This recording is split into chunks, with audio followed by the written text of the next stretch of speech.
Rain hammered against the cathedral windows like angry fists. Maya Chen sat in the back row, watching hundreds of people mourn a man who barely knew her name. Her father, Victor Chen, the tech billionaire, lay in an expensive casket surrounded by flowers that cost more than most people earned in a year. She recognized her half-siblings in the front row. Daniel, the eldest, wore a perfect black suit and dabbed his eyes with a silk handkerchief. Beside him sat Katherine, checking her phone even during the eulogy. Then came Marcus, Victoria, and finally James, the youngest at 23. Maya was 32. She had known about them her entire life. They had never bothered to learn she existed. Her mother had been Victor's secretary, a brief affair that produced an inconvenient daughter. He paid child support through lawyers. He sent birthday cards signed by assistants. He attended exactly 0 school events, graduations, or important moments in her life. When Maya turned 18, the payments stopped. Her mother died of cancer 2 years later. Victor Chen sent flowers to the funeral. He didn't come. Now Maya watched strangers cry for a man they pretended to know. Business partners praised his vision. Politicians celebrated his philanthropy. His children spoke beautifully rehearsed words about a loving father. All lies. After the service, Maya stood outside smoking a cigarette she didn't want. A man in a gray suit approached her. "Miss Chen? Maya Chen?" "Yes?" He handed her a small envelope. "Your father's attorney asked me to give you this. Please come to the reading of the will tomorrow at 10 o'clock. The address is inside." Before Maya could respond, he disappeared into the crowd. She opened the envelope. Inside was a business card with an address in downtown San Francisco and something else. A small silver key attached to a note in handwriting she recognized as her father's. The note said, "You were always the smartest. Prove it." Maya stared at the words until the rain soaked the paper, making the ink run like tears. Her father never cried for her. The law office occupied the top floor of a building Victor's company had designed. Everything was glass and steel and cold efficiency. Maya arrived early, wearing the only black dress she owned. It had cost $40 from a discount store. Her half-siblings arrived together in a private elevator. Katherine saw Maya and whispered something to Daniel. They all laughed. Maya pretended not to notice. The attorney, Mr. Harrison, was elderly with sharp eyes that missed nothing. He gestured everyone into a conference room with a view of the entire city. "Thank you all for coming," Harrison began. "Victor Chen's estate is substantial. The reading will be straightforward." He opened a leather folder. "To my son, Daniel Chen, I leave my shares in Chen Technologies, 40% of the company, currently valued at $3 billion. Daniel nodded as if he'd expected nothing less. "To my daughter, Katherine Chen, I leave my real estate portfolio, properties in 15 countries, valued at approximately $1.2 billion. Katherine smiled. Harrison continued through the list. Marcus received the investment fund worth $2 billion. Victoria inherited the art collection and several businesses worth $1.5 billion. James received cash assets of $800 million. Maya waited. Her name never came. And finally, Harrison said, looking directly at Maya, "To my daughter, Maya Chen, I leave this." He slid a sealed envelope across the table. Maya's siblings erupted in laughter. Katherine actually clapped her hands. "That's perfect," Daniel said. "The bastard daughter gets a letter! How poetic!" Maya took the envelope with steady hands, stood, and walked out.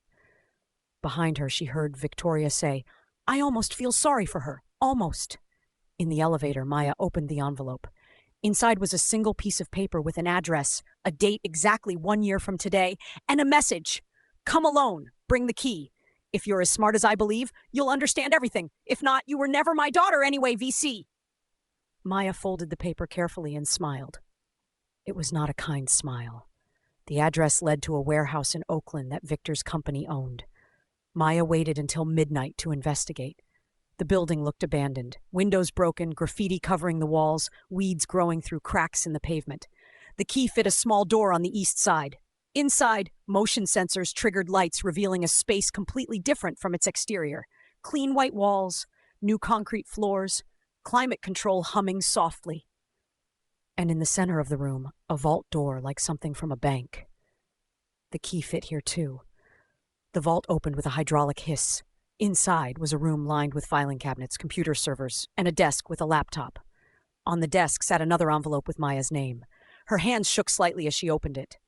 "Maya," the letter began in her father's handwriting. "If you're reading this, I'm dead. Good. I was a terrible father to you, but I was worse to the others.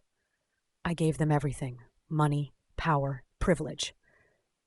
And they became monsters. You had nothing, which means you still have a soul. This room contains evidence of every crime your siblings have committed, and they've committed many. Here's your choice. Destroy them all within 1 year, using only what's in this room, and you'll inherit $10 billion, more than all of them combined. The money is in an offshore account. The access codes will be revealed only when all 5 are ruined. Rules. No physical violence. No one can discover you're involved. If even one sibling survives intact, you get nothing, and they learn the truth. The surveillance system in this room will monitor your progress. Someone is watching, Maya. Make me proud for once. Victor Chen. Maya read the letter 3 times. Then she opened the first filing cabinet. Inside were folders labeled with each sibling's name. She pulled out Daniel's file and started reading. 2 hours later, Maya sat back in the chair, her face pale. The file contained bank records, emails, text messages, photographs, and video evidence of Daniel covering up a hit-and-run accident that killed a 19-year-old college student. He'd been drunk. He'd fled the scene. He'd used his father's lawyers and money to make the investigation disappear. The student's name was Rebecca Torres. She'd been studying medicine. Maya opened Katherine's file next. Katherine's file was thicker. Page after page documented systematic embezzlement from the Chen Family Cancer Research Foundation, a charity established after Victor's first wife died from breast cancer. Katherine had stolen more than $40 million over 5 years, using fake invoices, ghost employees. The cancer research that money should have funded, never happened.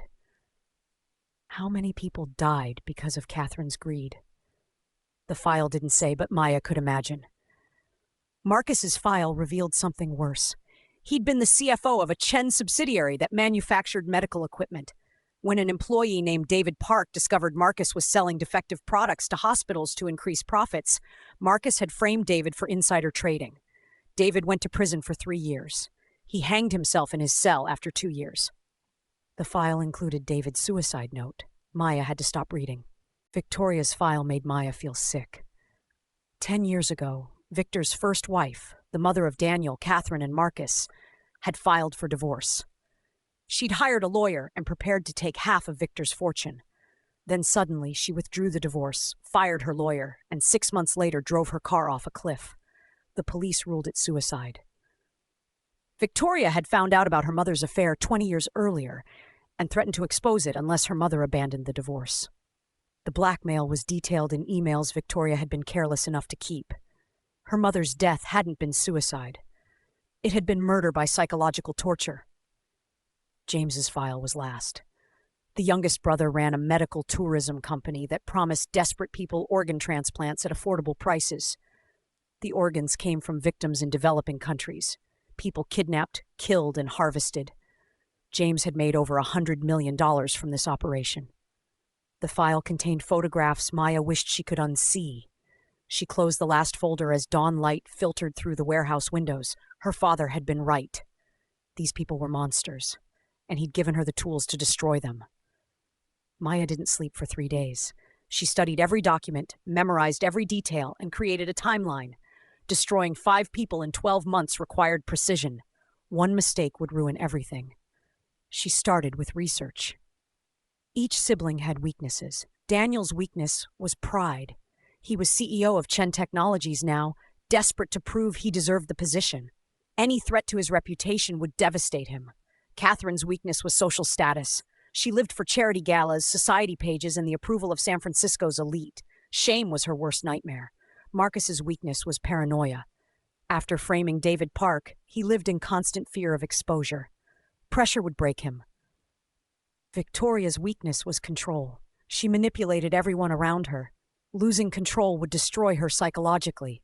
James's weakness was his belief that money made him untouchable. Proving him wrong would be satisfying.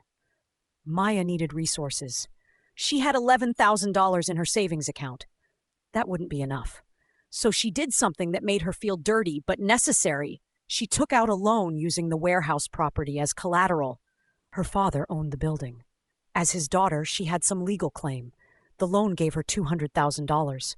She used $50,000 to hire a hacker named Ghost. They'd never meet in person. All communication happened through encrypted channels. Ghost's reputation was excellent. For the right price, Ghost could access anything. Maya spent another $50,000 on a private investigator named Sarah Cross.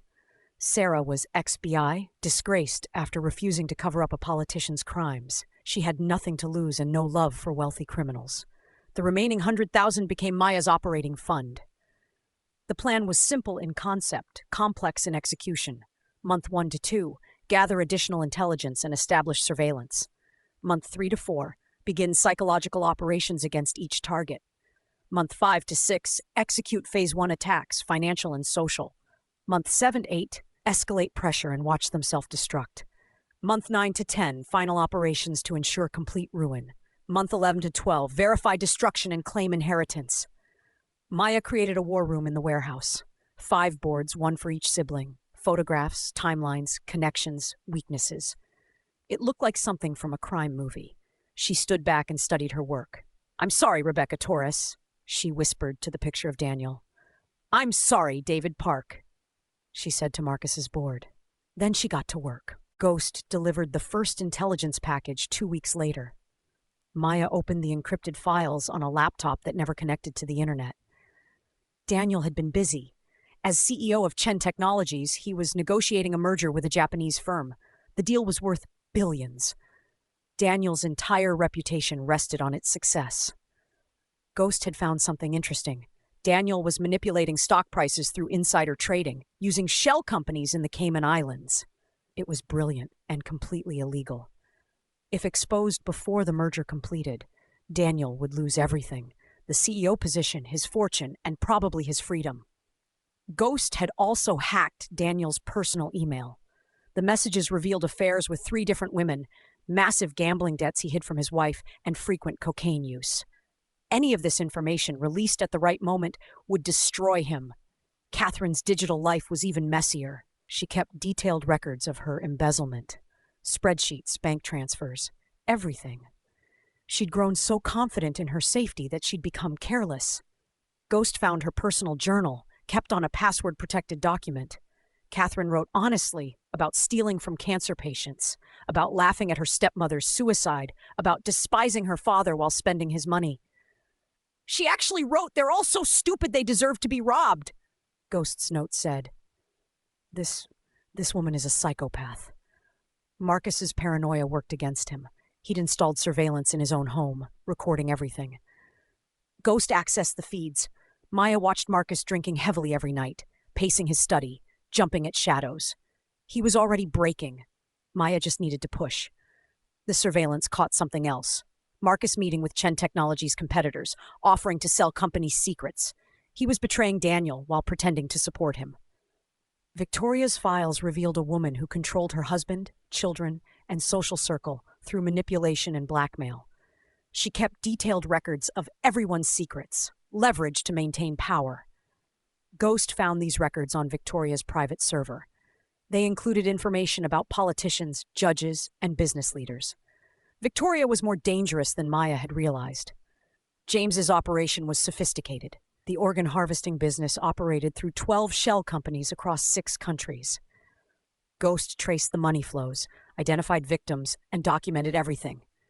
James had murdered at least 30 people. Maybe more. "This is enough to put him in prison forever," Ghost wrote. "But you said no police involvement. What are you planning?" Maya didn't answer. She had plans for James that were special. She studied all the intelligence, cross-referencing details, finding connections. Then she noticed something that made her smile. All 5 siblings were planning to betray each other. Perfect. Private investigator Sarah Cross called Maya at midnight. "I found something," Sarah said without greeting. "Something big." They met at an all-night diner. Sarah slid a folder across the table. "Daniel's hit-and-run victim, Rebecca Torres. I tracked down her family. Her mother still lives in Oakland. She's never stopped looking for justice. The police closed the case, but she knows someone powerful covered it up." Why does this matter? Maya asked. Because 2 months ago, Rebecca's younger brother Miguel started working as a driver for Chen Technologies. He's Daniel's personal driver. He doesn't know Daniel killed his sister, but he's close enough to observe everything. Maya's mind raced. Is he someone we can trust? I've been watching him. He's clean, works hard, sends money home to his mother. He's exactly the kind of person Daniel would never notice or respect. Can you approach him? Carefully. If I mention his sister, he'll want to know why. This could backfire. Maya thought for a moment. Don't mention Rebecca yet. Just befriend him. Learn his schedule. I need someone inside Daniel's world. Sarah nodded and pulled out another folder. There's more. Katherine's husband, Michael Stewart. He's drowning in debt from failed business ventures. Katherine won't give him money. She likes keeping him desperate and dependent. He hates her. He just hides it well. Can we use him? Maybe. He's weak but not stupid. If we offer him a way out, he might cooperate. What about the others? Sarah flipped through her notes. Marcus's wife filed for divorce last year but withdrew it. I found out why. Marcus threatened to have her declared mentally incompetent and take custody of their kids. She's terrified of him. Another prisoner, Maya said quietly. Victoria's children are adults now. The oldest daughter, Sophia, changed her name and moved to New York. She won't talk about her mother. The younger son, Chris, is in therapy 3 times a week. His therapist specializes in trauma recovery. Maya felt sick. Victoria's own children? Whatever she did to them, it was bad enough that one fled the state and the other needs professional help to function. And James? James is careful. No wife, no children. He lives alone in a penthouse, travels constantly, and trusts no one. But he has one weakness. His assistant, Lisa Chen. No relation to your family, just coincidental same last name. She's been with him for 5 years. She handles everything. Loyal? I thought so at first. Then I dug deeper. Lisa's younger sister died 3 years ago. Kidney failure. She was on the transplant list but didn't receive an organ in time. Sarah paused meaningfully. James runs an organ trafficking operation, and his own assistant's sister died waiting for a kidney. Does Lisa know? I don't think so. But if she found out... Maya sat back, thinking.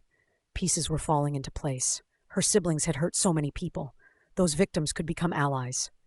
Sarah, I need you to do something difficult. Map out everyone these 5 have damaged. Every victim, every family member, every person with a reason to want justice. That's a lot of people, Maya. I know.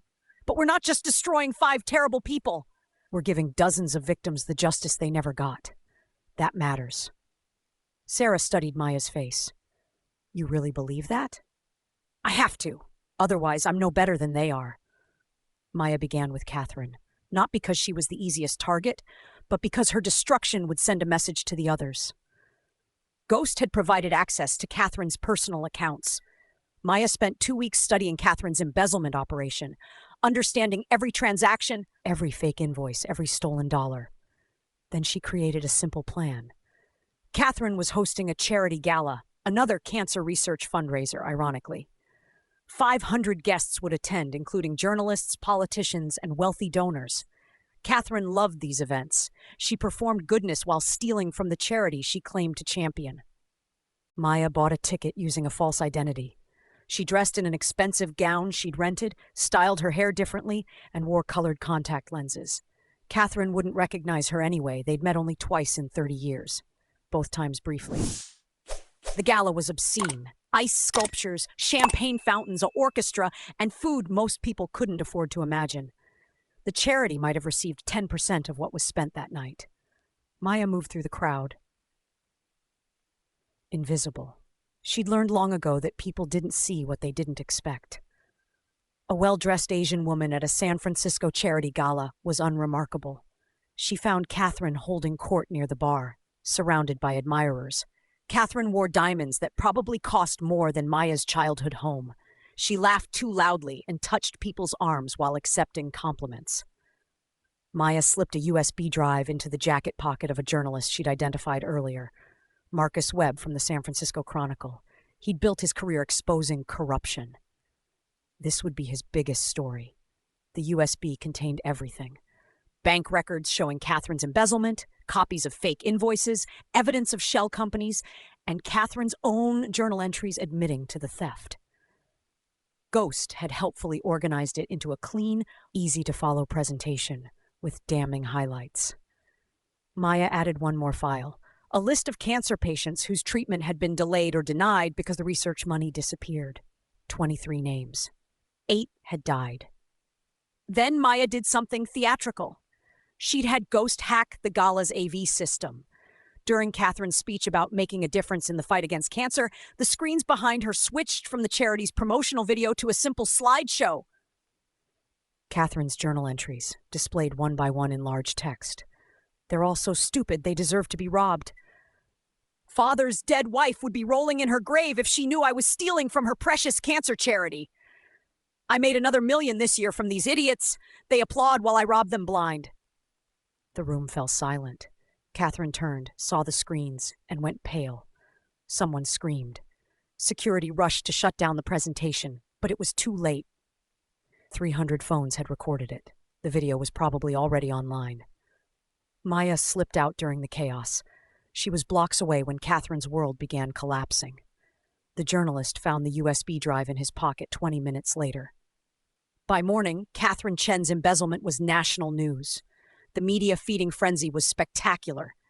News vans camped outside Katherine's mansion. Reporters shouted questions every time she appeared. Social media exploded with outrage. The Chen Family Cancer Research Foundation's board held an emergency meeting and voted unanimously to fire Katherine. They announced a full audit and promised to cooperate with law enforcement. The district attorney opened a criminal investigation. Katherine's friends disappeared. Phone calls went unanswered. Invitations were withdrawn. The same social circle that had celebrated her now shunned her. In San Francisco's elite society, theft from a cancer charity was unforgivable. Maya watched it unfold from her warehouse. She'd set up monitors to track news coverage and social media. Katherine's destruction played out in real time.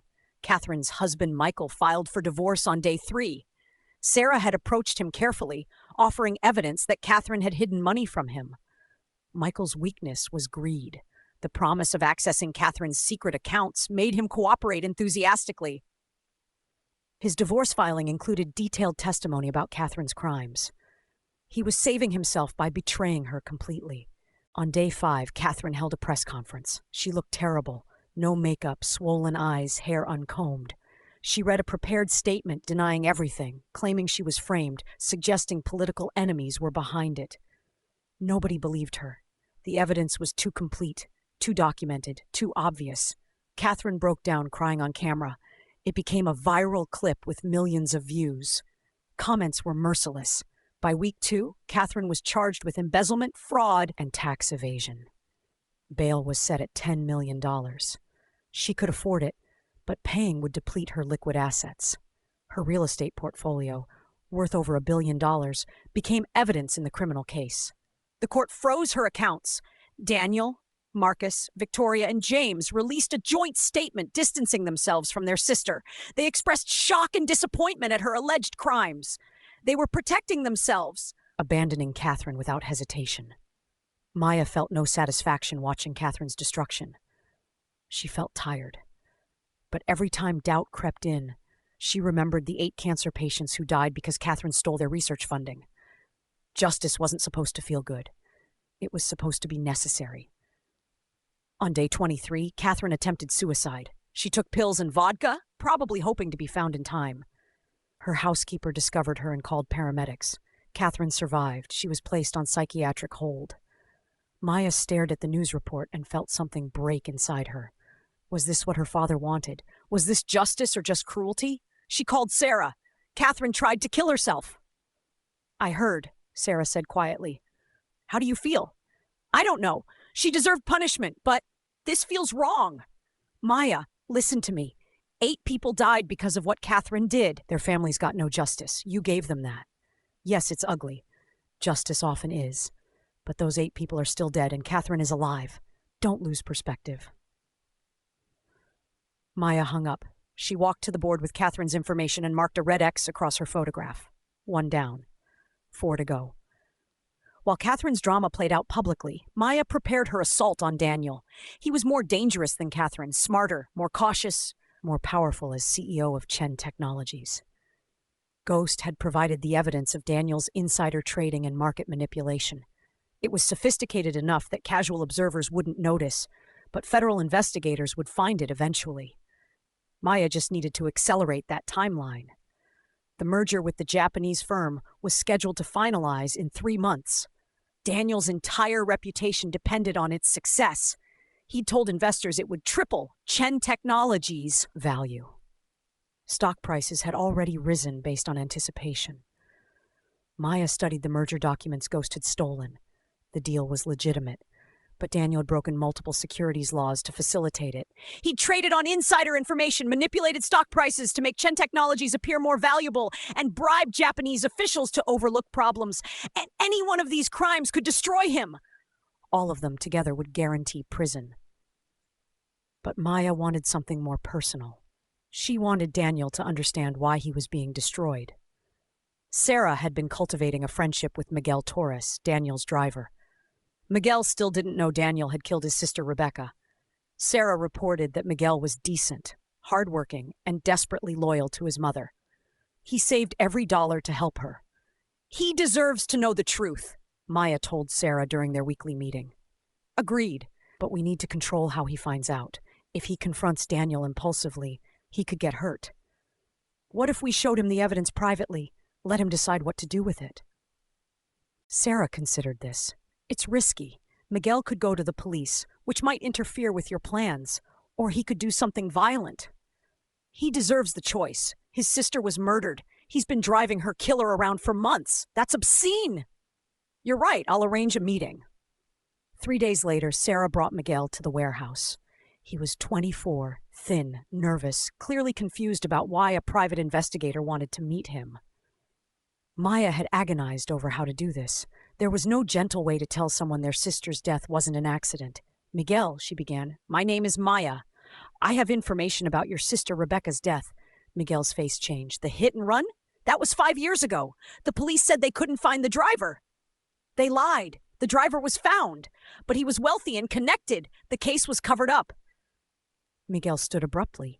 Who? Who killed my sister? Maya handed him the folder. Look at the evidence first, then decide what you want to do. Miguel's hands shook as he opened it. Maya watched him read, saw the moment he found Daniel's name, saw recognition dawn, saw rage and grief twist his face. Daniel Chen, he whispered. My boss? I've been driving him? He couldn't finish. He was drunk, Maya said quietly. He hit Rebecca and drove away. His father's lawyers and money made the investigation disappear. I'm sorry. Miguel sat down heavily. Tears ran down his face. My mother, she never stopped grieving. She says Rebecca's name every morning. She lights candles. She prays for justice. Now you can give her justice. How? He's too powerful. Nothing ever happens to people like him. Maya leaned forward. Daniel is about to lose everything. His company, his reputation, his freedom. But your family deserves more than just watching him fall. You deserve to see him understand why. What are you suggesting? I'm going to destroy Daniel Chen. But before I do, I want him to know that Rebecca Torres mattered, that her family never forgot, that justice came eventually. Maya paused. Would you like to deliver that message personally? Miguel looked at the folder again, at the photograph of Daniel fleeing the scene of his sister's death. Yes, he said, whatever you need, just tell me how to help. While Maya prepared Daniel's destruction, Ghost discovered something unexpected. Daniel's siblings were actively working against him. Marcus was selling company secrets to competitors. Victoria was shorting Chen Technologies stock, betting it would collapse. James was quietly transferring assets out of any accounts connected to the company. They all expected Daniel to fail. They were preparing to profit from his downfall. They're worse than I thought, Ghost wrote in an encrypted message. They're not even a family. They're 5 sharks circling each other. Maya studied this new information.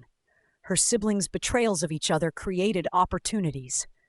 If she could expose their schemes at the right moment, they'd destroy each other without her direct involvement. She called Sarah.